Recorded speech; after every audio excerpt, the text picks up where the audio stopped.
நன்றை கவனிக்க வேண்டும். ஆண்டு சொல்லுகிறார், இவைகளை நான் ஏற்ற காலத்தில் உன்னிடத்திலே சேர்க்கும்படி. நன்றை கவனிக்க வேண்டும்.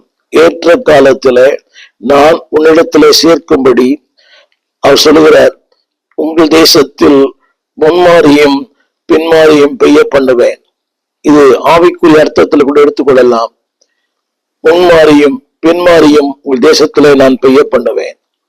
இது எழுத்தின்படியாகவும் உண்மை, ஆவியின்படி உண்மை. தேவன் சொல்கிறார், முன்மாரியும் பின்மாரியும்.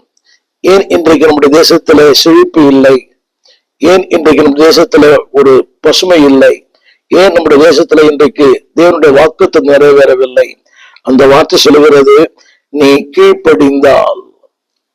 உபாகம புஸ்தகம் 11ஆம் அதிகாரம் 13ஆம் வசனம், கீழ்ப்படிந்தால் அது சொல்லப்பட்டிருக்கிறது.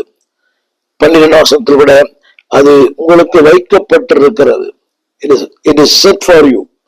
அன்பு பிள்ளையே, வாழ்வு, வசதி, செழிப்பு, மேன்மை இதெல்லாம் உங்களுக்கும் எனக்கும் வைக்கப்பட்டிருக்கிறது.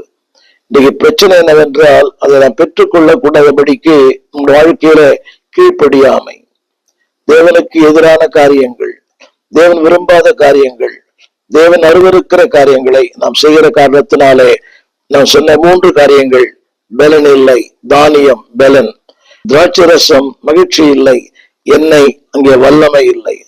இன்றைக்கு நாளில நான் சொல்ல வேண்டிய ஒரு 3 காரியங்கள் சொல்லுகிறேன்.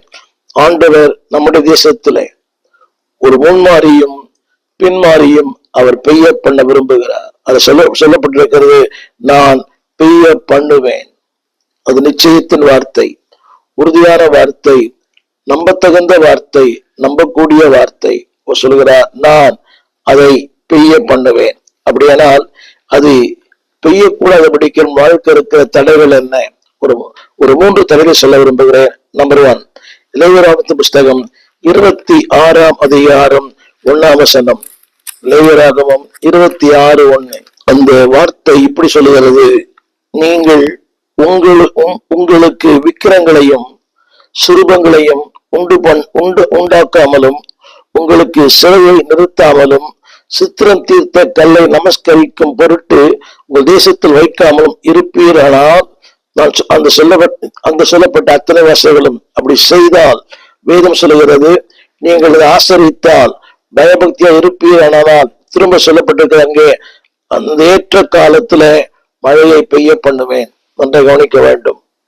ஏற்ற காலத்துல மழையை பெய்ய பண்ணுவேன். எப்ப தெரியுமா? இங்க சொல்லப்பட்ட வார்த்தை விக்கிரம் சொல்லும் போது, அன்பானவர்களே,